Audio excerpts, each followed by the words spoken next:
তারা কি জামাত শিবিরের লোক নাকি কোনো মানে জঙ্গি সংগঠন, আমরা কেউ সেটা বলতে পারি না। মানে শেখ হাসিনা যখন ক্ষমতায় ছিলেন তখনও তিনি বলতেন যে সেন্ট মার্টিন দিয়ে দিলে ক্ষমতায় থাকতে অসুবিধা হবে না, মার্কিনিরা ঘাঁটি করতে চায়, সাদা চামড়ার প্রস্তাব। এখন আবার আমরা দেখছি ঠিক সেন্ট মার্টিনে যেতে নিষেধাজ্ঞা। মানুষ প্রশ্ন করে আর কি ওর সাথে মিলিয়ে, আবার এদিকে করিডোর দেওয়ার একটা প্রক্রিয়া চলছে। তবে আওয়ামী লীগ নিজেদের গা বাঁচানোর জন্য এটাকে প্রাধান্য দিচ্ছে। তারা নিজেদের অপকর্ম যেগুলো করেছে সেটাকে তারা ভুলে যাচ্ছে। তারা সেটাকে ভুলে বহিঃশক্তিকে এখানে গুরুত্ব দিচ্ছে। বহিঃশক্তি কি করতে পারে? আপনি যদি আমাদের জন্য ভালো কিছু করেন, আমরা আপনাকে তো চেঞ্জ করার জন্য রাস্তায় নামবো না। 18 সালে যে নির্বাচন হলো সেটাই ছিল সবচেয়ে ন্যাক্কারজনক নির্বাচন। বিএনপি কে এনে বা অন্যদেরকে এনে আওয়ামী লীগ একটা মূলা ধরে দিয়েছিল। সেই মূলার প্রতিফলন হচ্ছে আজকে আওয়ামী লীগের এই রাজনীতি থেকে বিদায় নেওয়া। সত্য, আমার নিজের প্রমাণ আছে, আমার নিজের দেখা যে গোয়েন্দা সংস্থায় এই ভোটটা করেছিল। বিশেষ আগের ইলেকশনে ডিজিএফআই করেছিল, এই ইলেকশন এনএসআই ভূমিকা পালন করেছিল। প্রশ্ন হবে লাগামহীন, জানতে চাই, জানাতে চাই এই সময়ের পালস অফ পলিটিক্স। জুলাই গণ অভ্যুত্থানের বর্ষপূর্তিতে এসে অভ্যুত্থানের পক্ষে শক্ত ভূমিকা রাখা কবি চিন্তক ফরহাদ মজহার বলেছেন, পাকিস্তানের মতো বাংলাদেশেও সরকার পতনে যুক্তরাষ্ট্রের শক্ত ভূমিকা থাকতে পারে। যুক্তরাষ্ট্রের অর্থনীতিবিদ জেফ্রি স্যাক্সের এমন কথা তো ফেলে দেয়া যাচ্ছে না। জুলাই আন্দোলনের সরকার পতন কতটা যুক্তরাষ্ট্রের রেজিম চেঞ্জ অপারেশন আর কতটা গণ অভ্যুত্থান? জুলাই নিয়ে এমন কিছু অপ্রিয় প্রশ্ন। এছাড়াও জুলাই আন্দোলনের নেতৃত্বকে এখন কেন দেখা যাচ্ছে মবের নেতৃত্বে, মবের পক্ষে? এই মব সামনের নির্বাচনেও কি প্রভাব ফেলবে? এসব প্রশ্নের উত্তর খুঁজতে স্বপ্নধরা নিবেদিত পালস অফ পলিটিক্সে আমার সাথে আছেন সিনিয়র সাংবাদিক আনিস আলমগীর। আনিস আলমগীর, আপনাকে স্বাগত জানাচ্ছি পালস অফ পলিটিক্সের আমার আজকের আয়োজনে। 1 জুলাই থেকে আর 1 জুলাই, 24শে জুলাই থেকে 25শে জুলাই আমরা পা রাখলাম এক বছরে। আসলে একটু বর্ষপূর্তিতে কথা বলতে চাই যে অনেকগুলো ঘটনা একসাথে মিলে একটা বড় প্রশ্ন আপনার কাছে করতে চাই যে কোনো সমীকরণ মেলে নাকি নিছকই এগুলো ভিত্তিহীন কিছু দাবি? আপনার কাছ থেকে একটু বুঝতে চাই আপনার বিশ্লেষণ। যে আমরা আগস্টের সেই 5ই আগস্টের ঘটনার পরে মার্কিন স্টেট ডিপার্টমেন্টের সাবেক একজন কর্মকর্তা তিনি গ্রে জোনের নথির বরাত দিয়ে বলেছিলেন যে মানে যুক্তরাষ্ট্র কিভাবে রেজিম চেঞ্জে কাজ করে সেটির বিষয়ে কথা বলেছিলেন। তিনি বলেছিলেন যে আওয়ামী লীগ সরকারকে, শেখ হাসিনা সরকারকে যুক্তরাষ্ট্র স্বার্থ পরিপন্থী মনে করে এবং বিএনপিকে স্বার্থের অনুকূলে মনে করে।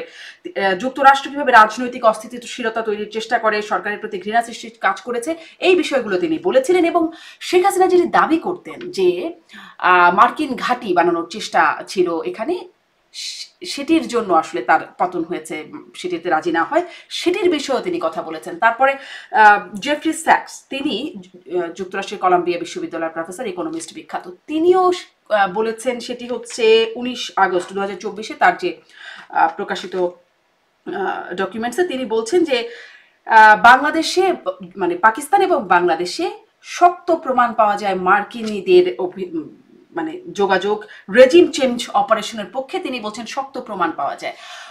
আর সম্প্রতি সমকালে দেওয়া একটা সাক্ষাৎকারে ফরহাদ মজহার, বিশিষ্ট চিন্তক কবি, তিনিও বলছেন যে জেফ্রি স্যাক্সের এই যে বক্তব্য সেটিকে ফেলে দেওয়া যায় না, মানে রেজিম চেঞ্জের যে বক্তব্যটা। এই কতগুলো আসলে বক্তব্য বা ঘটনাকে মিলিয়ে যদি একটু প্রশ্ন করতে চাই যে এগুলো কি মিলালে কোনো সমীকরণ মেলে নাকি এগুলো নিছকই মানে আমলে না নেবার মতো কিছু বিষয়? আপনি কি মনে করেন যুক্তরাষ্ট্র ইরাক, আফগানিস্তান, সিরিয়া, লিবিয়া বিভিন্ন জায়গায় আসলে রেজিম চেঞ্জে দুঃখিত কাজ করে, তো আসলে কি সেরকম কিছু ঘটেছে? রেজিম চেঞ্জ, গণ অভ্যুত্থান নাকি রেজিম চেঞ্জ, কি আসলে হলো? দুইটাই সত্য। এখানে গণ অভ্যুত্থান যে হয়নি সেটা আমরা অস্বীকার করতে পারবো না, কারণ মানুষের একটা জন আকাঙ্ক্ষা ছিল যে 17 বছর ধরে বাংলাদেশে যেভাবে চলছে, আমরা একটা গণতান্ত্রিক সরকার যেভাবে চেয়েছিলাম সেভাবে চলছে না। আমরা আসলে এখানে নির্বাচন হচ্ছিল কিন্তু গণতন্ত্র ছিল না, গণতান্ত্রিক পদ্ধতিতে এখানে সরকার চলছিল না। সরকার ভালো কি খারাপ চালিয়েছে সেটা অন্য একটা বিষয়, কিন্তু বিষয়টা হচ্ছে যে সেটা জন আকাঙ্ক্ষার সাথে মিল খাচ্ছিল না। যেভাবে যে পদ্ধতিতে মানুষের ভোটাধিকারকে হরণ করা হয়েছিল সেটা একটা বড় ইস্যু হিসাবে এখানে দেখা দিয়েছিল, এবং মানুষের মধ্যে অসন্তোষ ছিল। এবং বিরোধী দলীয় নেতাকর্মীদেরকে যেভাবে হেনস্থা করা হয়েছিল, যেভাবে গুম খুন বেড়ে গিয়েছিল, সবকিছুর মিলিয়ে শেখ হাসিনার সরকার যতই ভালো কাজ করুক, আজকে প্রমাণিত হচ্ছে তারা অনেক ভালো কাজ করেছিলেন, যত ভালো কাজ না, কিন্তু তখন মানুষের মনে হয়েছিল যে এটা একটু অতিরিক্ত হচ্ছে, এবং সরকার যেভাবে চালাচ্ছে, বিরোধী দলকে যেভাবে দমন করছে, ভিন্ন মতকে যেভাবে সহ্য করতে পারছে না, সেই প্রেক্ষিতে এই সরকারের পরিবর্তন দরকার। বিশেষ করে মানুষ সবচেয়ে বেশি হতাশ হয়েছিল 2018 সালের নির্বাচনে। এই 2014 সালের নির্বাচনকে আমি কিন্তু গুরুত্বপূর্ণ হিসেবে দেখি না, যে তার সরকারের বরখেলাপ হিসেবে দেখি না। সরকার তখন একটা শাসনতন্ত্র যেভাবে ছিল, সংবিধানে তখন কেয়ারটেকার গভর্নমেন্ট ছিল না, সংবিধানে যেভাবে ছিল যে সরকার একটা ইন্টেরিয়াম গভর্নমেন্ট এই ইলেকশন পরিচালনার জন্য করতে পারবে, এবং করার সেই ক্ষেত্রে প্রস্তুতিও ছিল। এবং বিএনপি কে কিন্তু আপনি যদি খেয়াল করে দেখেন, কয়েকটা মন্ত্রণালয়ে আহ্বান জানিয়ে কিন্তু সেটা করতে চেয়েছিল। সেই ঐতিহাসিক আহ টেলিফোন সংলাপ বেগম জিয়া এবং খালেদা শেখ হাসিনার মধ্যে, সেটাও কিন্তু ব্যর্থ হওয়ার পরিপ্রেক্ষিতে কিন্তু একতরফা একটা নির্বাচন হলো, এবং যেখানে প্রায় অর্ধেক আসনে আওয়ামী লীগ আগে থেকে নির্বাচিত। তো এমন একটা পরিস্থিতিতে যে সরকার এসেছিল, মানে জ্বালাও পোড়াও এগুলো সবকিছু মানুষ একটা পর্যায়ে সহ্য করেছিল, এবং মানুষ চেয়েছিল যে যদি তারা যদি পরিবর্তন আনতে পারে, অসুবিধা কি? কারণ সরকারের যে চেঞ্জ, সেটা একটা ধারাবাহিকতা তখন থাকছে, যে এর আগে তারা ছিল, যেহেতু এর আগে তারা ছিল, এরপরও যদি তারা থাকে দেখি তাহলে খারাপ কি হয়, তারা যদি থাকে। মানুষ একটা মেনে নিয়েছিল। আরেকটা বিষয় হচ্ছে যে এই যে জ্বালাও পোড়া, এটা কিন্তু শুধু যে সরকারের বিরোধী, যে সরকার যে পদ্ধতিতে ভোট করছে সেটা মানি না তা না। এখানে আমরা অনেকেই ভুল বুঝতে পারি, তখন কিন্তু যুদ্ধ অপরাধীদের বিচারও চলছিল হুম। পাশাপাশি। সেই এই বিচারকে বানচাল করাও কিন্তু এই আন্দোলনের একটা বিশেষ লক্ষ্য ছিল। এবং ঢাকার বাইরে এই আন্দোলন তীব্রভাবে হয়েছিল, ঢাকাতে সেটা তেমন একটা সাড়া ফেলেনি। এবং এই যে মানুষকে পেট্রোল বোমা যে মেরে ফেলা, সেই কালচার গুলো, এবং ভোট দিতে গিয়েছে প্রায় 200 লোকের মতো প্রাণহানি হয়েছিল এই ঘটনাগুলোতে। এবং ভোটের দিনও আমার মনে হয় 17-18 জন মানুষ মারা গিয়েছিল, ইনক্লুডিং একটা প্রিজাইডিং অফিসার। তো সবকিছু মিলে যে সহিংসতা ছিল, সেটাও একটা সময় চলে গেছে, মানুষ মেনে নিচ্ছে, ঠিক আছে এরা ক্ষমতায় এসে কয়দিন চালায় দেখি। কিন্তু 2000, এবং বিএনপি কে অনেকে দায়ী করেছে ইয়েতে না যাওয়ার জন্য, ইলেকশনে না যাওয়ার জন্য। এবং সত্যিকার অর্থে তারা, বিএনপি যদি ভুল করে থাকে কোনো রাজনৈতিক, সেটা বড় ভুল ছিল ওইটা। এখন তারা যত কথাই বলুক যে না আমাদের ওটা ভুল না, সেটা আমরা 18 দিয়ে প্রমাণ করেছি, আমি মনে করি যে সেটা ভুল ছিল। কারণ 18 সালের প্রশাসন আর 2014 সালের প্রশাসন এক ছিল না। প্রশাসনের ট্রেন্ড হচ্ছে যে দালালি, প্রশাসনের ট্রেন্ড হচ্ছে যে ক্ষমতায় যে আসবে তার দিকে ঝুঁকে থাকা। এখনো আমরা সেটা দেখতে পাচ্ছি। বর্তমানে যেটা হচ্ছে যে বিএনপি বোধহয় ক্ষমতা আসবে, তাই প্রশাসন ওইদিকে লাইন দিচ্ছে, তাই না? তো তখনও সেই এই প্রচেষ্টাটা ছিল, বিএনপির দিকে তাদের ছিল যে বিএনপি ক্ষমতা আসতে পারে, তাদের দিকে আমরা যাই। কিন্তু বিএনপি এই ভুলটা আসলে করে। কি সেরকমটা থাকার কথা? কারণ নির্বাচন হচ্ছে আওয়ামী লীগ সরকারের একটা অধীনেই বা তত্ত্বাবধানেই, সেখানে বিএনপি ক্ষমতায় আসবে এটা প্রশাসন মনেই বা করতো কি করে? করতো, কারণ বিএনপি জনপ্রিয়তা ওইভাবে ছিল না সেই রকম। সরকার এমন কিছু করে নাই যে, যেটা আর আমাদের এটা থাকতো না কেন আপনি বলেন। বাঙালি মন, এরা কয়দিন থাকে? এই যে জুলাই আন্দোলন করলো, এই জুলাইকে এখন তারা সাপোর্ট করে না তো। 1 বছরে দেখেন না আপনি, চেঞ্জ হয়ে গেছে। এটা জোয়ার ভাটার মতো বাঙালির মন। তো তখন 5 বছর সহ্য করেছে, এরা তো 5 বছর একটা সরকারকে সহ্য করতে পারে না। 5 বছর তো এনাফ। তারা চায় যে আরেকটাকে দেবে। মানুষ প্রস্তুত ছিল বিএনপি কে ক্ষমতা আনার জন্য, বিএনপি ভুল করে না, এবং প্রশাসনও প্রস্তুত ছিল যে নিরপেক্ষ দায়িত্ব পালন করার। এবং তাদের মধ্যে এই প্রশাসন যে ধরনের প্রস্তুত টেন্ডেন্সি। ছিল, যদিও এটা এখন আলোচনার জায়গা না, তারপরে প্রশাসন যে প্রস্তুত ছিল সেটা আপনি কি করে বলতে পারেন আর কি? প্রশাসন তো থাকবে সেই স্বরাষ্ট্র মন্ত্রণালয়ের অধীনে, সেই সরকারের অধীনে, তারা যেভাবে মানে নির্দেশনা দেবে, বলবে, সেভাবেই তো হবে। আপনি গুড পয়েন্ট রেজ করছেন, কিন্তু আপনি প্রশাসন যে প্রস্তুত ছিল, সেটা আপনি অতীত গুলো দেখলে বুঝবেন। অতীতে যে সমস্ত ক্যাটাগরি গভর্নমেন্টের আমলে নির্বাচন হয়েছে, একটাতেও তো সরকার যে যারা ছিল তারা আসে হুম। নাই। তার মানে কি প্রশাসন তখন নিরপেক্ষভাবে দায়িত্ব পালন করতো ওই 3 মাস। তখন এবং সেই কেয়ারটেকার অর্থে গভর্নমেন্ট তারা, ছিল না বলেই না সমস্যা, তখন ছিল দলীয় হুম, সরকার। হ্যাঁ এটা একটা বলতে পারেন আপনি দলীয় সরকার, কিন্তু আমি তো বললাম যে একটা ট্রেন্ড ছিল। প্রশাসন তো বুঝতে পারে কাদের জনপ্রিয়তা কোন দিকে। এটা তো যাই 18 হোক, এটা সালেও বোঝার কথা যে জনপ্রিয়তা কার। 14 সালে যতটুকু সেই জনপ্রিয়তা ছিল, 18 সালে তো আরো কমার কথা আওয়ামী লীগের জনপ্রিয়তা। সেই সেই জায়গায় আমি আসতেছি। 18 সালে যে নির্বাচন হলো, সেটাই ছিল সবচেয়ে ন্যাক্কারজনক নির্বাচন। সেই নির্বাচন বিএনপিকে এনে বা অন্যদেরকে এনে আওয়ামী লীগ একটা মূলা ধরে দিয়েছিল। সেই মূলার প্রতিফলন হচ্ছে আজকে আওয়ামী লীগের এই রাজনীতি থেকে বিদায় নেওয়া বা রাজনীতি থেকে তাদের সরকার থেকে উচ্ছেদ হয়ে যাওয়া এবং ডিসগ্রেসফুল ওয়েতে উচ্ছেদ হয়ে যাওয়া। কারণ তারা প্রতারণা করেছে, তারা রাজনৈতিক দলগুলোর বিশ্বাসের সঙ্গে প্রতারণা করেছে। সেই বিশ্বাসের ফল তারা দিয়েছে। 2024-এর ইলেকশনও ইভেন আপনি যদি ধরেন বিরোধী দল আসে নাই, তাই এক ধরনের নির্বাচন হয়েছে এবং এখানেও একটু প্রতিদ্বন্দ্বিতাপূর্ণ ছিল, দেখানো হলেও ছিল। কিন্তু 2018 তো কমপ্লিট একটা রাতের ভোট, একটা জালিয়াতির ভোট, হুম। কমপ্লিট জালিয়াতি। আমি কালকে দেখছিলাম যে হুদার একটা ইন্টারভিউ, আদালতে বলছিলেন যে আসলে আমরা যেটা দেখলাম যে দুইটা এনএসআই এবং তারা গোয়েন্দারা এই ইলেকশনের আগে মাঠে নেমে গিয়েছিল এবং তারা এই ইলেকশন করেছে। আমি যখন দেখেছি তখন আমার ঘরে কিছু ছিল না, বা এই জাতীয় একটা বয়ান দিয়েছেন। উনার এই কথাটা কিন্তু একদম সত্য। আমার নিজের প্রমাণ আছে, আমার নিজের দেখা, যে গোয়েন্দা সংস্থায় এই ভোটটা করেছিল। বিশেষ করে এনএসআই এর ভূমিকাটা তখন সবচেয়ে উপরে ছিল। এর আগের ইলেকশনে ডিজিএফআই করেছিল, এই ইলেকশন এনএসআই ভূমিকা পালন করেছিল। মানে 14 এবং ইলেকশন, তারা 14 না মানে 24, কোনটা ডিজিএফআই কোনটা 18, এনএসআই? ডিজিএফআই আমি বলতেছি 14তে ভূমিকা ছিল তাদের আচ্ছা। বেশি। হুম। আর এনএসআই বেশি ভূমিকা পালন করেছে 2018। এবং তারা বিরোধী দলের কোথাও কোনো কর্মীকে রাখে নাই জেলে না ভরে। তো আপনি যদি আমার সমস্ত কর্মীরা জেলে ভরে দেন, রাতে ইলেকশন করেন, সেটা কি ধরনের ইলেকশন হয়? যা হওয়ার তাই হয়েছে। এবং আমি মনে করি যে হুদার এই বক্তব্যটা রাইটলি বলেছেন, কিন্তু উনি কেন কিছু করতে পারেন নাই এই ধরনের কথা বললে হবে না। যে তাহলে যদি হয় যে ইলেকশন ইয়ে হয়ে গেছে, ব্যাহাত হয়ে গেছে, তখন আপনি থাকেন কি করে? আপনি পদত্যাগ করেন না কেন? এই নির্লজ্জ বেহায়ার মতো এখন এগুলো বললে হবে না। উনার এই বয়ানটা সত্য, কিন্তু হুম। উনার ভূমিকাটা, যে উনি যদি জায়েজ করতে চান আমি কিছু করতে পারি নাই, সেটা আমরা একসেপ্ট করছি না। যাই হোক, আপনি যে কথাটা কিন্তু বলছিলেন এইখানে যে আর একটু একটু আসলে আমার অন্যদিকে চলে যাচ্ছে আলোচনা, তারপরে একটু প্রশ্নটা হ্যাঁ, করতে চাই যে মানে ওনার কিছু করার জন্য কেউই তো কিছু করলো না ওই সময়। মানে তখন আদালতেও গিয়েছিল মামলার মানে নির্বাচনী ট্রাইব্যুনাল 18 নির্বাচনের পরে, সেখানেও কিছু হলো না। সাংবাদিকরাও কিছু, কোনো গণমাধ্যমে কোনো মানে সেরকম খবর আসলো না যে কিভাবে নির্বাচনটা হয়ে গেল। কেউই তো তখন আসলে কিছু করলো না। মানে শুধু নুরুল হুদার উপর দায় কেন? নুরুল হুদার উপর দায় হচ্ছে, কারণ নুরুল হুদাই তো এখানে প্রধান দায়িত্বে, কারণ একটা স্বায়ত্তশাসিত প্রতিষ্ঠানের উনি সাংবিধানিক পোস্টে আছেন। উনি যদি কিছু না করে থাকেন, তার মানে হচ্ছে যে উনি মেরুদণ্ডহীন লোক। উনি সরকারের তলবি বাহক, সরকার যা চেয়েছে তাই করেছে, এবং হুম। সরকার চাইছে, সেটা তো এখন অস্বীকার করার জো নাই। সরকার তো করেছে এটা, এবং সরকারে যখন করেছে আপনার কে কি করবে? সাংবাদিকরা কেউ তারপরে কিছু গেল বলে নাই। নির্বাচনী ট্রাইব্যুনালে, বিএনপি মামলাও করেছিল। মানে নুরুল হুদা বলেছেনও যে এটা গেজেট হবার পরে আদালত, সুপ্রিম কোর্ট দেখতে পারেন এটা, বা এটা তখন আর নির্বাচন কমিশনারের হাতে থাকে না। কোর্টও তো কিছু করলো না তারপর। এটাই তো বলছি, তার মানে হচ্ছে সরকার নির্লজ্জ ভাবে একটা ভোটাধিকারকে হরণ করেছিল 2018 সালে।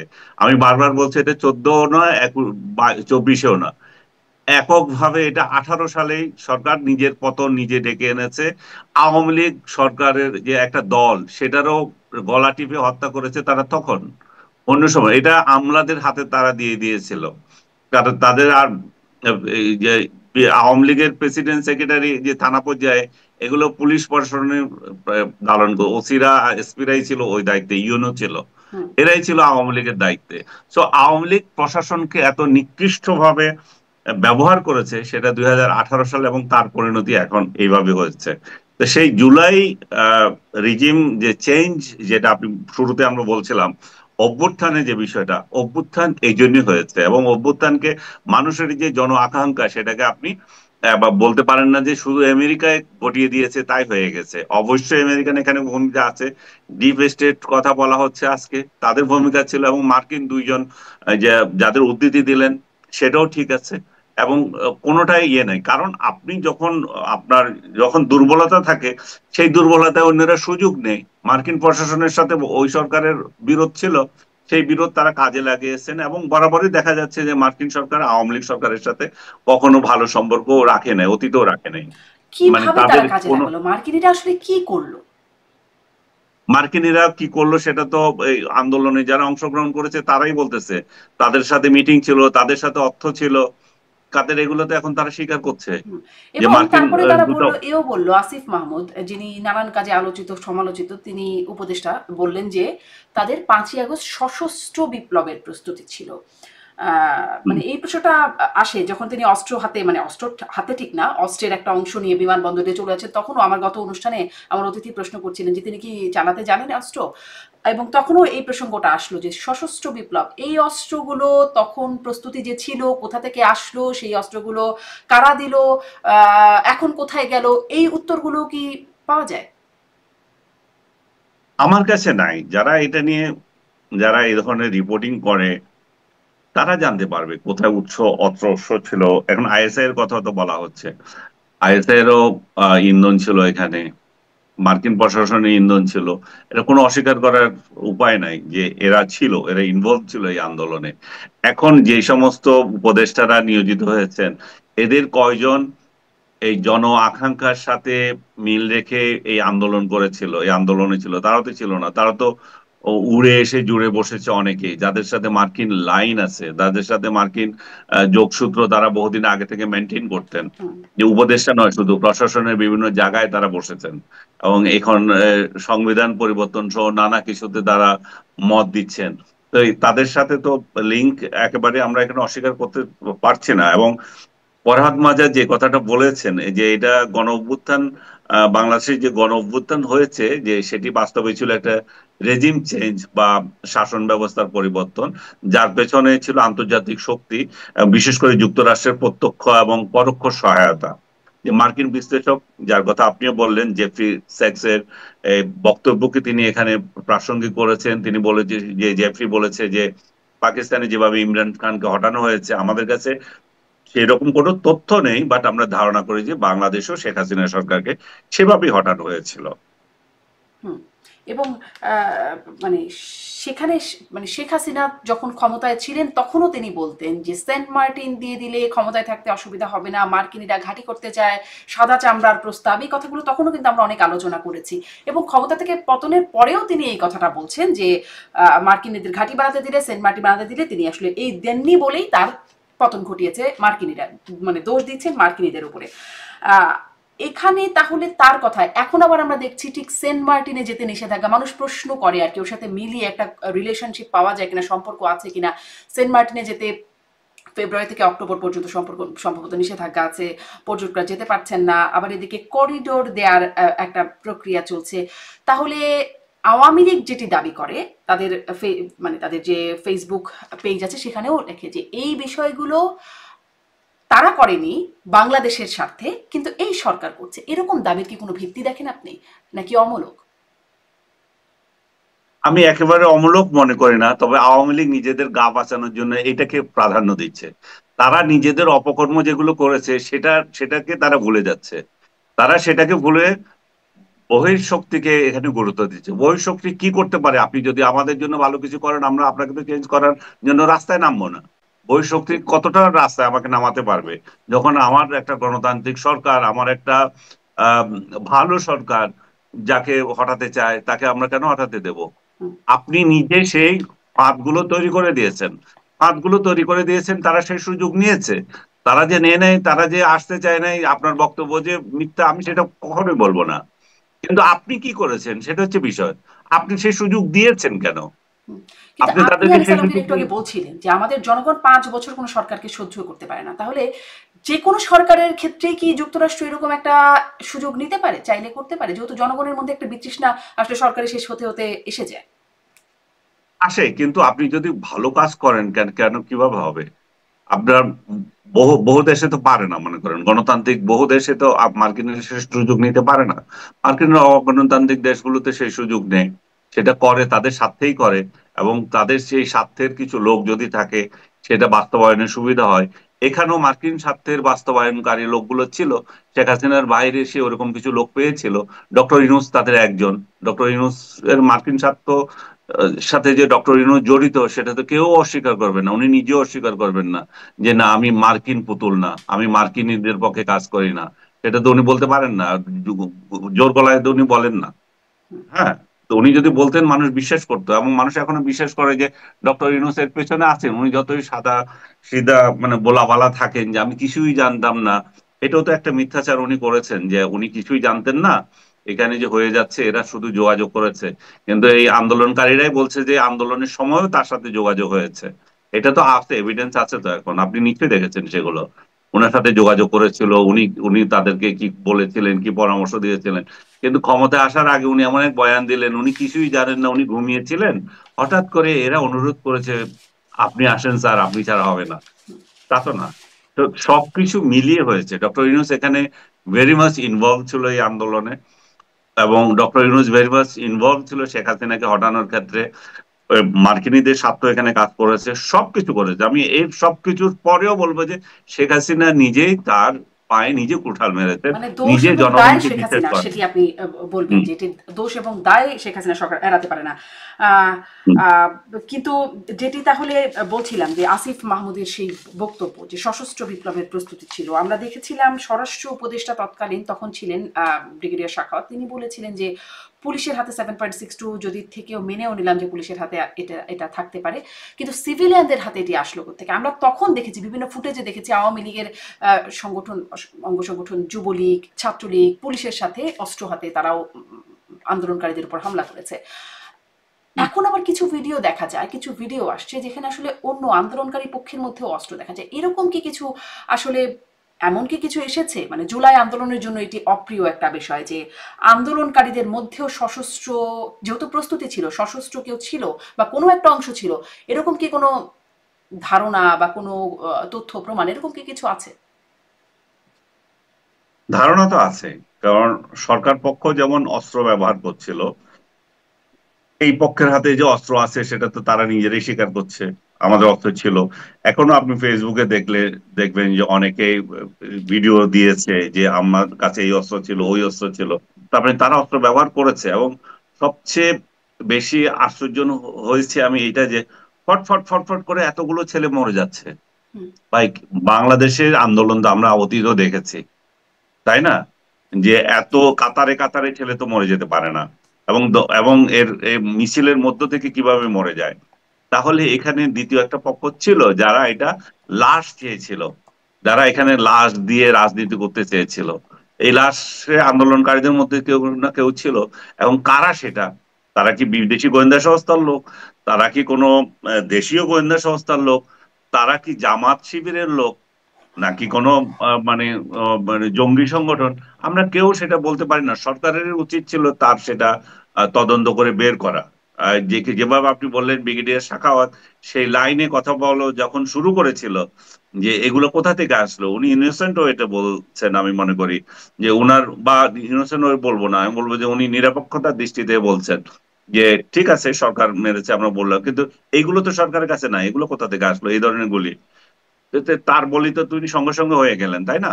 তো তার মানে কি? তার মানে ডক্টর ইউনূস বা আদার্স খুব ভালো করে জানেন এখানে কারা এগুলো ঘটিয়েছিল।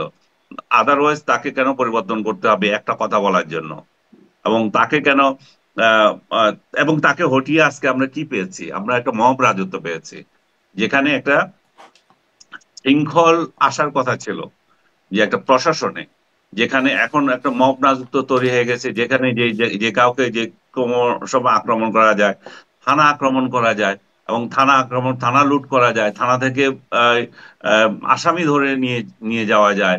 এবং থানা আক্রমণ করার পরও থানার ওসির চাকরি যায়। এবং যারা আক্রমণ করবে এবং যারা তাদেরকে হত্যা এবং হুমকি, থানা উড়িয়ে দেওয়ার কথা বলে, ফেসবুকে স্ট্যাটাস দেয়, তারা বহাল তবিয়তে থাকে এবং তাদের বিরুদ্ধে সরকার কোনো ব্যবস্থা নেয় না। এবং আমরা যারা এইগুলো নিয়ে কথা বলছি, বরং এই মবকে তাদের বিরুদ্ধে, আমাদের বিরুদ্ধে লেলিয়ে দিতে পারে সরকার। এমন একটা পরিস্থিতি আমরা, এমন এক মব সাম্রাজ্য এখন পেয়েছি। এই এই এই মব সাম্রাজ্য নিয়ে কথা বলা তো খুবই বিপজ্জনক। আপনি বিদেশে আছেন, আপনাকে হয়তো আপনার বিরুদ্ধে হয়তো লেলিয়ে দিতে পারবে না, কিন্তু বিদেশে থাকা আরো কিছু ব্যক্তি আমাদের বিরুদ্ধে লেলিয়ে দিতে পারে যে দেখো মবের বিরুদ্ধে কথা বলছে। এবং সরকার নিজেই যখন মবের বিরুদ্ধে কিছু করেন না, তো সেখানে তো আসলে আমাদের কথা বলারও কোনো ইয়ে নাই, কোনো যৌক্তিকতা নাই। এবং মব নিয়ন্ত্রণ যারা করবে, প্রশাসনের সবচেয়ে প্রথম স্তরে যারা আছে পুলিশ, পুলিশ নিজেই মবের শিকার। তাহলে এখানে কে কি কথা বলবে? হুম। কারণ স্বরাষ্ট্রমন্ত্রী শুধু মব মব আমি হ্যান করেন গা ত্যান করেন গা, মব আর চলবে না বলে দিল। সামরিক বাহিনী প্রেস ব্রিফিং করে বলতেছে আমরা মব আর সহ্য করবো না। কই, আমরা সেটার কোনো প্রতিফলন দেখতে পাচ্ছি না। সর্বশেষ সামরিক বাহিনী 2 দিন আগে যে বিবৃতি দিল, প্রেস কনফারেন্স করে বললো, দেখি এখন কি হয়, তাহলে আর মব হয় কিনা। জি। মানে আর কতবার দেখবো আরকি যে আর মব হয় কিনা। এখন পটিয়া থানার যে ঘটনার কথা আপনি বলছিলেন, আপনি যেটার কথা বলছিলেন পটিয়া থানার ঘটনায় আসলে আমরা যে বারবার স্বরাষ্ট্র উপদেষ্টার কাছ থেকে শুনি পুলিশের মনোবল এখনো ফেরেনি। মানে এরকম অবস্থায় পুলিশের মনোবল কি ফিরবে? পুলিশ আসলে কেন কাজ করবে মবের বিরুদ্ধে? ফিরার কি আমি সেটাই তো উপায় আছে? আমি সেটাই বলি, হুম, এখনো পর্যন্ত প্রায় 200-র মতো লোক মানে পিটিয়ে মারা হয়েছে, মব সংস্কৃতির বলি হয়েছে। সর্বশেষ এই যে মুরাদনগরে আপনি দেখলেন যে এক পরিবারের 3জনকে পিটিয়ে মারা হয়েছে এবং ঘোষণা দিয়ে মারা হয়েছে। তারপরেও যদি মনে করে যে এরা মব সংস্কৃতি চলছে না, যে মবের বিরুদ্ধে এরা সক্রিয়, এটা কে বিশ্বাস করবে? পুলিশের যে কথা বললেন পটিয়া থানার, তাকে, সে মব নিয়ন্ত্রণ করতে চেয়েছিল এবং তার অপরাধ কি ছিল? একজন লোককে আপনি এনে থানায় দিচ্ছেন, আপনি কে রে ভাই আনার, একটা লোকের ধরে আনার? মেনে নিলাম আপনি মহান দেশপ্রেমিক, আপনি এনে দিয়েছেন, তো এনে দিয়েছেন, যেটা থানাওয়ালারা দেখবে। থানা যদি ওর বিরুদ্ধে মামলা না করে, আপনি কেন মামলা দিতে চান? আপনি নিজে মামলা করেন একটা, আপনি হুম। একটা মামলা করেন, বলেন যে আমি এই এর জন্য আমি বাদী, আমি মামলা করছি। আপনি পুলিশকে দিয়ে যাবেন, পুলিশ কাস্টডিতে রেখে দেবে। এটা তো কোনো সংস্কৃতি হলো না। এবং কালকে আমি দেখলাম যে দুর্জয় নামের একজন খেলোয়াড় ছিলেন, আমাদের আমাদের জি। প্রথম টেস্ট ইয়ের মাইনুল। টিমের জি, জি। ক্যাপ্টেন ছিলেন, হুম, হুম। তাকে আদালতে মারা হচ্ছে, তাকে তাকে নিয়ে যে কি কাণ্ড হচ্ছে। তো যে দেশের আদালতে আপনার আসামির কোনো ইয়ে নাই, মানে নিরাপত্তা নাই, যে দেশে আপনার উকিলের কোনো নিরাপত্তা নাই, আসামিদের উকিলদের পিটানো হয়, ডিম মারা হয়, তো সেখানে আপনি কিসের বিচার করবেন এখন? তাহলে একটু এই মব সামারি করি। সংস্কৃতি। তাহলে যে সরকার এটি করছে না নাকি মানে করতে চাইছে না নাকি করতে পারছে না? পুলিশের মনোবল ভেঙে গেছে বলে হচ্ছে না। এটা কি আ মানে এটা কি মানার মতো না? নাকি সরকার মানে সরকার কি আসলে চাইছে না বলেই হচ্ছে না? বিষয়টা কি এরকম? আমি মনে করি সরকার চাচ্ছে না। সরকার যদি চাইতো, এই যে পটিয়া থানার ওসি কে বদলি করতো না। ওই ওসির কি দোষ? আমি তো কোনো দোষ দেখি নাই। সরকার বলুক যে কোন দোষে তাকে আপনি বদলি করলেন। তা আপনি যদি, আমি যদি মবের বিরুদ্ধে গিয়ে এবং ন্যায়ের পথে থেকে আমার যদি চাকরি চলে যায় হুম। বা আমাকে যদি ক্লোজ করেন, তা আমার কোন ঠেকা পড়েছে যে এগুলা আপনি ইয়ে করব? কারণ আমার তো ঠেকা এর আগের সরকারও পড়েছিল। আগের সরকারের আমলে সরকারের দায়িত্ব পালন করেছি আমরা, তাই না? সরকারের অর্ডার দিয়েছে, আমরা করেছি। এবং সেই কারণে আমাদের সিনিয়রদের অনেকে চাকরি নাই, তারা প্রাণ ভয়ে বিদেশে পালিয়েছে। তো আজকের দিনে যেগুলো হচ্ছে, সেগুলো আমি কোন সাহসে আর কিভাবে আমি মানে নিয়ন্ত্রণ করতে পারি, যখন আপনি আমার বিরুদ্ধে লেগেছেন এবং আপনি এর মধ্যে আইনও করে দিয়েছেন যে দুলাইয়ের যে যারা হত্যার শিকার হয়েছিল পুলিশ বাহিনীর, তাদের কোনো বিচার হবে না। তো আগামীতে যারা আসবে তারা কি করবে আমি কি জানি? এদের বিচার কে কি করবে?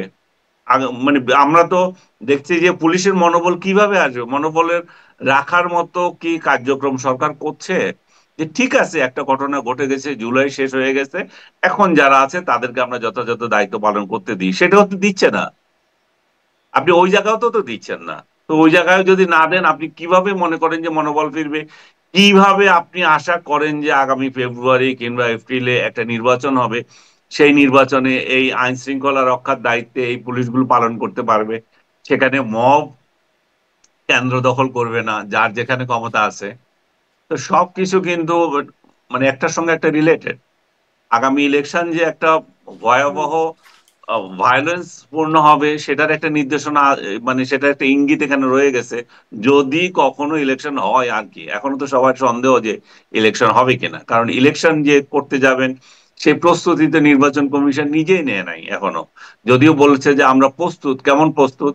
এখনো সীমানা নির্ধারণ হয় নাই, এখনো ভোটার তালিকা নির্ণয় হয় নাই, এখনো যারা প্রশিক্ষণ দেবে তাদেরকে ঠিক মতো প্রশিক্ষণ, যারা ভোট নেবে তাদেরকে প্রশিক্ষণের ব্যবস্থা হয় নাই। তো সবকিছু পেন্ডিং আছে। আপনি 50 লাখ 60 লাখের মতো প্রায় নতুন ভোটার হয়েছে, 59 লক্ষ নতুন ভোটার হয়েছে। আরো 40 লক্ষ বা 42 লক্ষ নতুন ভোটার করতে চান, ইয়াংদের ইনভলভ করতে চান। তো এই কার্যক্রমগুলো তো এখনো সম্পূর্ণ হয় নাই। আর সবচেয়ে বড় কথা হচ্ছে সরকারের নিয়ত। সরকার নিয়ত তো ঠিক করে নাই, সরকার তো জুলাই দিয়ে এটাকে ঝুলাই রাখছে।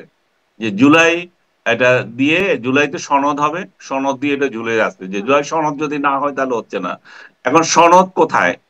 সনদেরও তো ঠিক নাই। জুলাই সনদ কি? জুলাই সনদ কি মবের যেগুলো হচ্ছে এই জুলাই এগুলাকে? সনদ নিয়ে একটু কথা বলি। জুলাই সনদ, জুলাই হুম, ঘোষণাপত্র, এটা এক একটা কি এক এক রকম বিষয় কিনা, মানে এটা নিয়ে অনেক ঘটনা তো হলো, সেটা নিয়ে একটু কথা বলি। তার আগে একটু এই হুম, পটিয়ার ঘটনার পরে উপদেষ্টা মাহফুজ আলম, যিনি মবের বিরুদ্ধে একটা সময় মানে মানে অনেকগুলো পর্যায়ের পরে একটা সময় বলছে আর সহ্য করা হবে না। হুম। তো তারপরে তিনি লিখছেন ফেসবুক পোস্টে যে জুলাইয়ের ছাত্র জনতা বিপ্লবী, তারা মব না, এরকম একটা কথা তার ফেসবুক পোস্টে লিখছেন, যেটিকে আবার হাসনাত আবদুল্লাহ শেয়ারও করেছেন। তার কিছুদিন আগে হুম। যখন নুরুল হুদাকে জুতার মালা পরানো হলো, মবের শিকার হলেন, তখনও আমাদের প্রধান উপদেষ্টা প্রেস সচিব শফিকুল আলম তিনি বললেন যে এরা প্রেশার গ্রুপ, মব না, মব বলতে তিনি নারাজ, প্রেশার গ্রুপ বলছেন। মবের এই নতুন সংজ্ঞা সেটি আসলে বহির্বিশ্বে কেমন বার্তা দিচ্ছে, মানে বহির্বিশ্বেরও যেহেতু ইনভলভমেন্ট ছিল, আছে বা সবসময় থাকে, তারা আসলে কিভাবে নিচ্ছে, আন্তর্জাতিক সংস্থাগুলো তারা আসলে কিভাবে নিচ্ছে? তাদের তো কোনো বিবৃতি দেখি নাই তারা কিভাবে নিচ্ছে। তারা মবকে মবে বলবে, তারা তো আর এই সমস্ত মতলবে থাকে না, না প্রেশার গ্রুপ বলবে, তারপরে বিপ্লবী বলবে।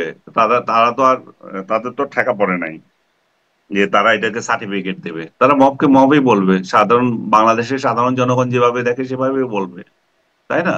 তারা তো এগুলাকে কখনো মানে প্রশ্রয় দেওয়ার কথা না। ইন্টারন্যাশনালি যেগুলো মব, মবে মব নাকি থানা আক্রমণ করে, আপনি হুম। ওই আসামি নিয়ে যান, এটা কি? আপনি থানা আক্রমণ করেন আরেকজনকে জেলে দেওয়ার জন্য, এবং তাকে কেন ছেড়ে দেওয়া, তাকে কেন মামলা দিচ্ছেন না? তো এটা কি? এগুলোকে প্রেশার গ্রুপ কিভাবে? প্রেশার আপনি সরকারকে দেবেন, আপনি সরকারকে দেন না, সরকারের কাছে জানান। আপনি আপনাকে তো সরকারের কাছে জানাইছেন না। আপনি যেটা আপনি যমুনা আক্রমণ করছেন না, যমুনা আক্রমণ না, যমুনা ঘেরাও। ঘেরাও হুম। দিচ্ছেন না। তারপর আপনি আরেকটা আন্দোলন করেছেন শাহবাগে, একটা বড় আন্দোলন করেছেন আওয়ামী লীগকে নিষিদ্ধ করার জন্য। সেগুলোকে তো কেউ মব বলছে না। সেটা আপনি আপনার রাজনৈতিক কর্মসূচি আপনি দিতেই পারেন। হুম। কিন্তু কারো বাড়িতে হুকুম দিয়ে কারো বাড়িতে আক্রমণ করা, ডেকে 32 নম্বরের মতো একটা স্থাপনাকে ভাঙচুর করে দেওয়া, এবং লোকজনকে নাম ধরে ধরে একে দেখিয়ে দাও ওকে দেখিয়ে দাও, এগুলো তো মব। এগুলো যদি আপনি যতই বলেন, এবং মব আর প্রেশার গ্রুপ কোনটা যেতে বুঝি না। প্রেশার গ্রুপের ইয়েতে আপনি তো রাজনৈতিক ডিসিশন নিয়েছেন অনেক, তাই না? সবচেয়ে বড় ডিসিশন তো এটা বললাম, যে আওয়ামী লীগকে আপনি নিষিদ্ধ করেছেন। সেটা আপনি আপনার রাজপথে একটা আন্দোলন হয়েছিল, আন্দোলনে ইন্ধন কে দিয়েছিল সেটা অন্য বিষয়, কিন্তু আন্দোলন হয়েছিল। সে আন্দোলনের প্রেক্ষিতে আপনি করেছেন, সেটাতে তো কেউ আপনাকে বলে নাই যে আপনি এখানে মবের কাছে আত্মসমর্পণ করেছেন।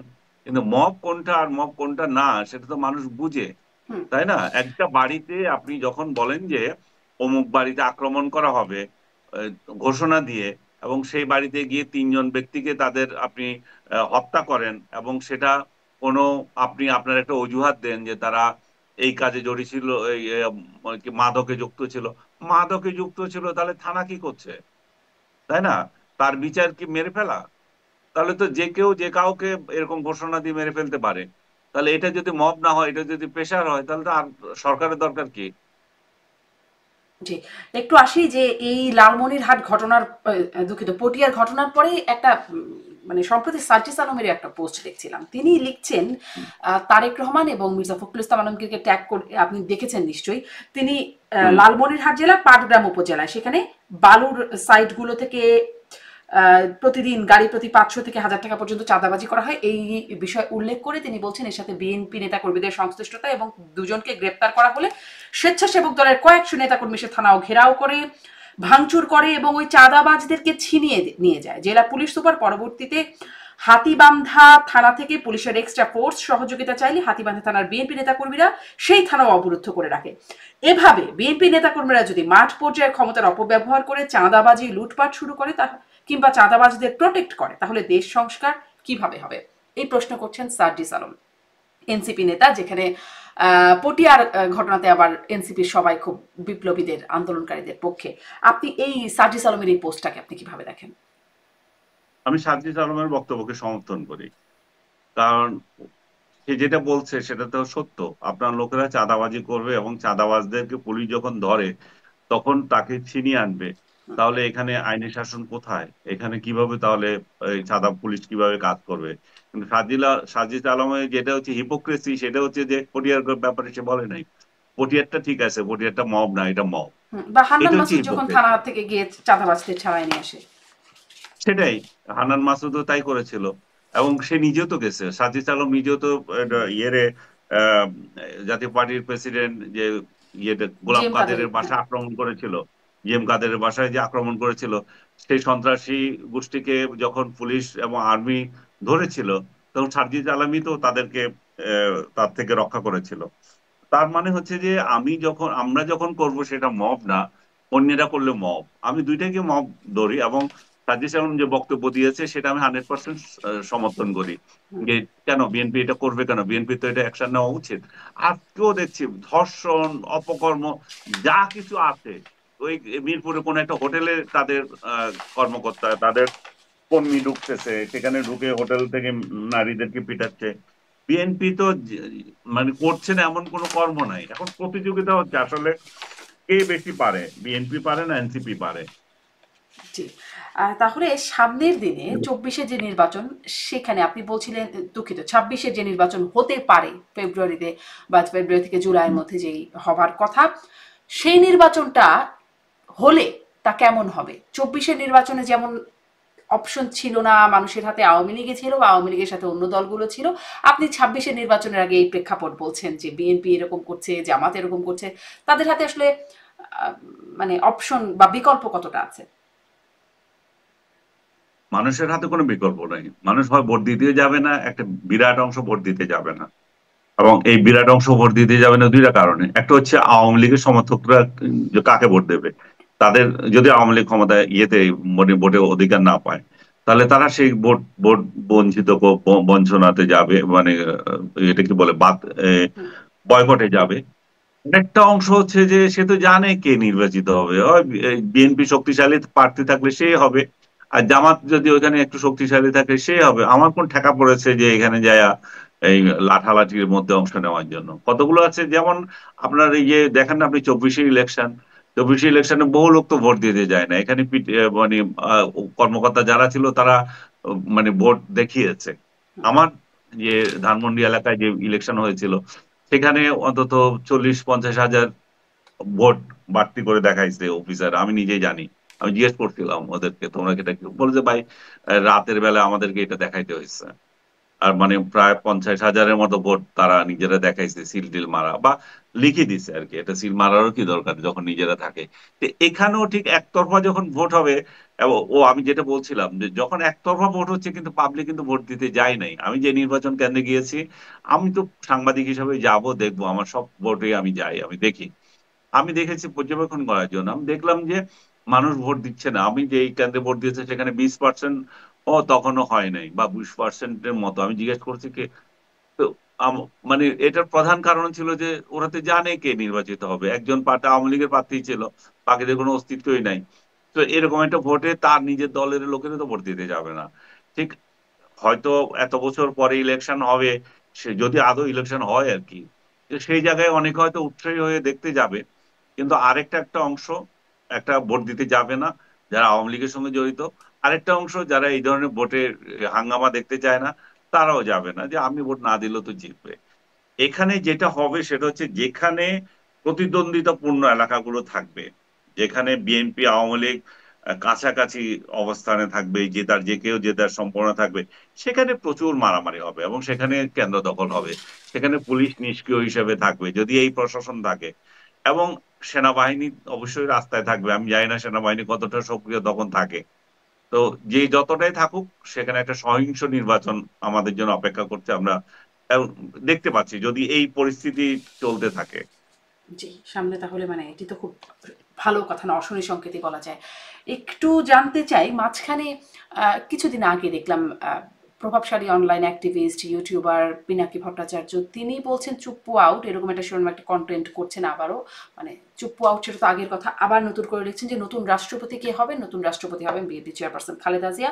খালেদা জিয়া আর ডক্টর ইউনূস দুই মুরব্বী মিলে দেশকে এগিয়ে নিয়ে যাবেন। মানে তার বক্তব্যের একটা প্রভাব আমাদের বর্তমান বা সাম্প্রতিক রাজনীতিতে আমরা দেখি। আপনার কি মনে হয় এই বক্তব্যের প্রভাব কেমন? আমার মনে হয় উনি এখানে অঙ্কে ভুল করছেন। সেটা হচ্ছে যে খালেদা জিয়া একটা জাতীয় মুরব্বী, সেটা ঠিক আছেন। ডক্টর ইউনূস এখানে আছেন, সেটাও ঠিক আছেন। এই ইলেকশনটা যদি হয়, খালেদা জিয়াকে যদি রাষ্ট্রপতি করা হয়, তাহলে বিএনপি নিশ্চয়ই ওনাকে রাবার স্ট্যাম্প হিসাবে এখানে মানে বসে রাখবে না। বিএনপি আহ মানে তাকে ব্যবহার করতে চাইবেন, তাই না, ইলেকশনে।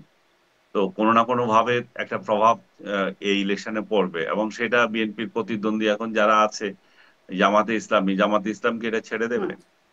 জামাত তো অবশ্যই তাকে হাঁ করবে না।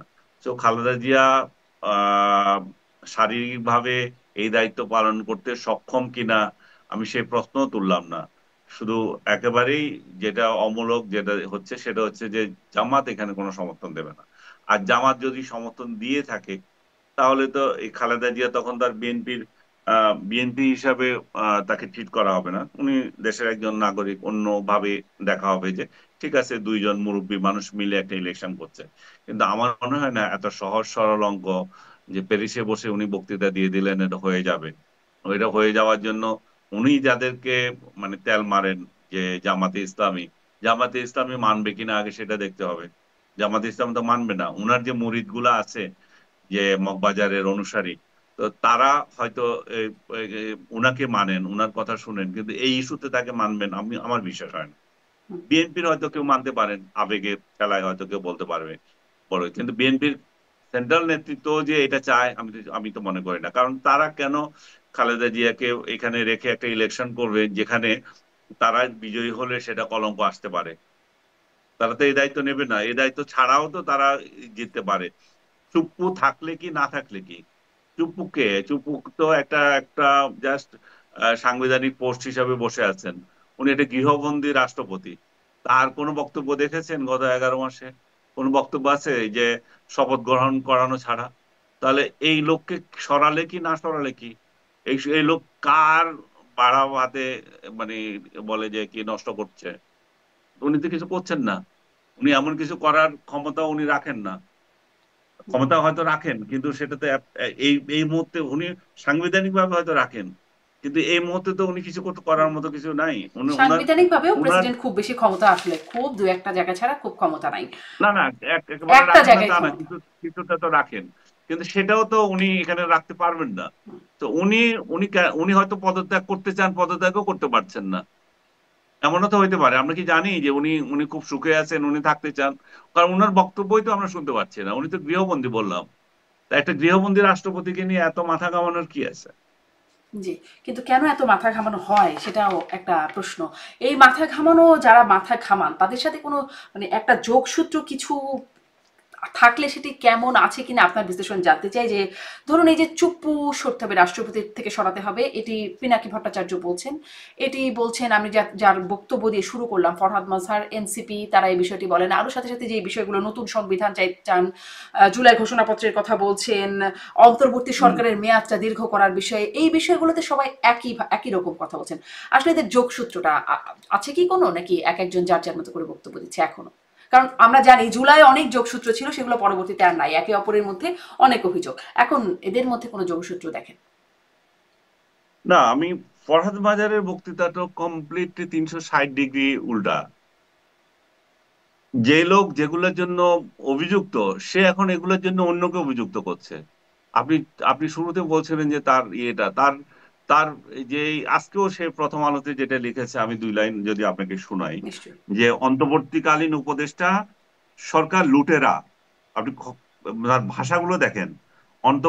অন্তর্বর্তীকালীন সরকার উপদেষ্টা সরকার লুটেরা এবং মাফিয়া শ্রেণীর সঙ্গে নতুন রাজনৈতিক বন্দোবস্ত করছে, লুটেরা এবং মাফিয়া শ্রেণীর রাজনৈতিক আধিপত্য নিশ্চিত করার জন্য। 8 আগস্টে সাংবিধানিক প্রতি বিপ্লবের পর তথাকথিত সংস্কার কমিশন এবং জাতীয় ঐক্যমত কমিশন গঠন আদতে প্রতি বিপ্লবকে বৈধতা এবং ন্যায্য দেওয়ার প্রক্রিয়া। জুলাই সনদ বানানোর প্রক্রিয়ায় জুলাই গণ অভ্যুত্থানের স্পিরিট বা মর্মের বিরোধী এবং সাংবিধানিক প্রতি বিপ্লবকে বৈধতা দেওয়ার আহ রাজনৈতিক প্রক্রিয়া। মানে উদ্ভট কথাবার্তা ওনার এগুলা লেখা যে খুবই কঠিন, এমনিতে ওনার লেখা খুবই কঠিন লেখনী। না না না, কঠিন তো কঠিন, হিপোক্রেসিতে ভরা। যেগুলা সে আগে বলছে এগুলাকে এখন উল্টা বলতেছে। তার কোথাও যেন হিসাবে গন্ডগোল হয়ে গেছে। তার তার কিছু একটা পাওয়ার ছিল, সেই জায়গায় বোধহয় কোনো গন্ডগোল হয়েছে, কিংবা এই সরকারকে সে দীর্ঘায়িত করতে চায়। এবং আরেকটা অশান্তি, যখন এখানে নির্বাচন প্রক্রিয়া সম্পন্ন হয়ে যাচ্ছে, হুম, যেখানে সাংবিধানিক ভাবে একটা সমাধানের পথ খুঁজতেছে, সেখানে সে এমন একটা কেওয়াস তৈরি করতে চায় যাতে করে আবার এগুলো মানে এটা যাতে না হয়। এবং না হওয়া মানে তার মতো লোকদেরই ইয়ে ছড়ি ঘুরানোর সময় সুযোগ পাবে, মোল্লাতন্ত্রকে আবার সামনে আনবে। মোল্লাদের বিরুদ্ধে সে বলছে, এই মোল্লাদেরকে সেই রাস্তায় নামিয়েছে, এখন সে আবার মোল্লাদের বিরুদ্ধে বলতেছে, বলছে নতুন রাজনৈতিক বন্দোবস্তের ভণ্ডামি। এ বন্দোবস্ত, এই শব্দটাও তার, এই বন্দোবস্ত ভণ্ডামিটাও সে এনেছে। আমি জানি না, তার কিছু একটা হয়েছে, তার চিকিৎসা দরকার। কারণ সে এমন ভাবে কথাবার্তা বলতেছে, মানুষ বিভ্রান্ত হবে যে এই লোক 2 দিন আগে এদেরকে দিয়েছে, মবের পক্ষে সে কথা বলেছে, এখন মবের বিরুদ্ধে কথা বলতেছে। মানে আমি বলবো, আমি কি বলবো, আপনার পুরোটা যদি আপনি পড়েন, যে ধর্মীয় ফেসিবাদের হুম। উত্থান এবং সতর্কতা, সে ধর্মীয় ফেসিবাদের কথা বলতেছে, কিন্তু ধর্মীয় ফেসিবাদের উস্কানিদাতা হচ্ছে সে নিজে, তাই না? এবং আমরা কি দেখেছি, আপনি দেখেন না, সে যে হেফাজতকে কিভাবে রাস্তায় এনেছিল। এবং এখানে যে মব সংস্কৃতি যেটা তৈরি হয়েছিল, যারা মবের সঙ্গে জড়িত ছিল, এগুলো সব তার অনুসারী ছিল। তার অনুসারীরাই তো 32 নম্বর ভাঙার জন্য বলছে। এবং সে নিজেও তো 32 নম্বর ভাঙার একটা পক্ষের লোক।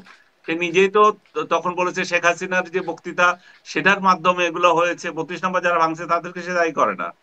তো সার্বিকভাবে মিলিয়ে যে ডক্টর ইউনূসের বিরুদ্ধে সে এইভাবে যে এখন কথা বলতেছে, এবং যে এই সংস্কার কমিশনের বিরুদ্ধে কথা বলতেছে, উপদেষ্টা পরিষদের বিরুদ্ধে কথা বলছে, তার মানে বিরাট একটা নতুন কোনো গেম নিয়ে আসতেছে। এই গেম নিয়ে হয়তো আমি কথা বলবো, দীর্ঘায়িত হবে, এখানে আর বেশি কিছু বলতে চাই না। মানে নতুন কোনো গেম আসতে যাচ্ছে এরকম? হ্যাঁ, সে কোনো নতুন গেম খেলতে চাচ্ছে, যখন একটা ইলেকশন প্রক্রিয়ায় যাচ্ছে, হুম। এটাকে বানচাল করার জন্য সে আরেকটা নতুন নতুন গেম খেলতে চাচ্ছে। আচ্ছা। সেই জন্য সে সংস্কার কমিশনের বিরুদ্ধে বলছে, সে জুলাই সনদের বিরুদ্ধে বলছে, বর্তমান সরকারকে সে মাফিয়া টাফিয়া এই সমস্ত বলতেছে, মোল্লাদের বিরুদ্ধে বলতেছে। সে সহি হুজুর হয়ে গেছে এখন। যে এগুলার উৎপত্তি কারক, যে এগুলোর উস্কানিদাতা, সে নতুন চেহারা আবির্ভূত হতেছে, পীর সাহেব। জি। আহ, আহ, শেষ করব আমার মোটামুটি এই বিষয়গুলো। হুম, এখন আরো নতুন যদি আরো গেম থেকে থাকে হুম, সেটা নিয়ে হয়তো সামনে আরো কথা বলার সুযোগ হবে, হ্যাঁ, যে গেমটা আসলে কেমন হচ্ছে। তবে আরেকটা জিনিস একটু মনে পড়লো, যে ফরহাদ মাসার গুম কমিশনে তিনি অভিযোগ করবেন কিনা তার বিষয়টিতে তিনি বলছিলেন একটা ইন্টারভিউতে দেয়া, বলছিলেন যে যদি আমি গুম হয়ে থাকি তার জন্য সরকারকেই উৎখাত করে দেওয়া হয়েছে, আমি আর কি চাইবো, আমি ভিকটিমের পলিটিক্স করি না। এই বিষয়টিকে আপনি কিভাবে ব্যাখ্যা করেন? মানে যদি তিনি গুম হয়ে থাকেন, তিনি গুম কমিশনে যাবার আচ্ছা, পক্ষপাতিত্ব না। আচ্ছা শারমিন, কাকতালীয় ভাবে আজকের এই দিনটা 8 বছর আগে বা 7 বছর আগে, সম্ভবত 8 বছর, যে সে গুম হয়েছিল, আপনি এমন একটা দিনে এই কোয়েশ্চেন করছিলেন, হুম। যে তার এই তথাকথিত গুম কি ছিল। সকালবেলায় সে পালিয়ে গেল, আর বিকাল বেলায় সে রাতে আসলো বাসায়। আমি লিখেছিলাম তখন, এই লোক আর এখন দীর্ঘ একটা ঘুম দেবে, এবং লুঙ্গি তার গলায় থাকবে, সে দীর্ঘ ঘুমে থাকবে, কোনো কথা বলবে না। 8 বছর ধরে সে কথা বলে না, আমার ওই কথা কিন্তু এখনো ফলতেছে। সে 8 বছর কোনো কথা বলে না, এখন বলে যে আমি গুম ভাই, আপনি যে গুম হয়েছিলেন, কি হয়েছিলেন, আপনার তো সচিত্র প্রতিবেদন জাতি দেখে ফেলেছে। আপনি গেছেন, আপনি একটা দোকানে ঢুকছেন, আপনার বান্ধবীকে টাকা পাঠাচ্ছেন, আবার এখানে আসলেন, ঘুমিয়ে গেলেন, আপনার ওই বান্ধবী কিভাবে জানি খুললো, তার বাচ্চা নিয়ে কথা বললো, তার প্রেম নিয়ে কথা বললো। যাই হোক, আমি সোশ্যাল মিডিয়ায় এই সমস্ত নোংরা বিষয়গুলো আর আনতে চাই না। এখন উনি তো ওইগুলোর কোনো জবাব দেন নাই। উনার বিরুদ্ধে যে সমস্ত অভিযোগ উঠেছিল, সেটারও কোনো জবাব দেন নাই। সো মানে আর কি বলবো, এগুলো বলার নাই। কিন্তু বিষয়টা হচ্ছে যে আপনি তথাকথিত গুম সবাই দেখেছে, গুম অনেকে হয়েছে। গুম যেগুলো হয়েছে তারা আসতে পারে নাই। যারা গুম হয়েছে তারা বছরের পর বছর জেলখানায় ছিল, আয়নাঘরে ছিল, এগুলো এখন প্রমাণিত, এগুলো অসত্যের কিছু নাই। এখন আপনার গুমটা কেমন গুম, সেটা সবাই দেখেছে। এটা এই সমস্ত হাস্যকর গুম নিয়ে উনি কার বিরুদ্ধে অভিযোগ করবেন, কার কাছে এখন অভিযোগ করবেন? ওনার তো কোনো কিছু নাই। ওনার ড্রামা এই করার জন্যই তিনি ছিল, বলছেন উনি তিনি গুম ড্রামা কমিশনে করেছেন। যাবেন না। যাবেন না মানে কি, কি নিয়ে যাবেন উনি? উনি গেছেন, উনি কি করছেন সব তো সিসিটিভি ক্যামেরাতে উঠছে না, বিভিন্ন জায়গায় যে গেছেন। এখন তো বাংলাদেশের এটা একটা বড় একটা সুবিধা হয়েছে, সিসিটিভি সব জায়গায় আসছে। উনি কিভাবে গেছেন কিভাবে আসতেছেন সবই তো দেখছি আমরা। এবং গোয়েন্দারা তখন খুব ভালো উদ্যোগ নিয়েছিল উনার উনার ব্যাপারটাতে, আমি এটা অ্যাপ্রিসিয়েট করবো তৎকালীন গোয়েন্দাদের। যে হঠাৎ করে একটা লোক গায়েব হয়ে গেল, পিনাকিরা সবাই গিয়ে তার বাসায় গিয়ে উদ্বেগ প্রকাশ করছিল, কোথায় আছে এরা, হাউকাউ করছিল সারা দেশে। এবং আমাদের প্রগতিশীল সম্প্রদায়ের তরফ থেকেও একটা উঠলো যে এইভাবে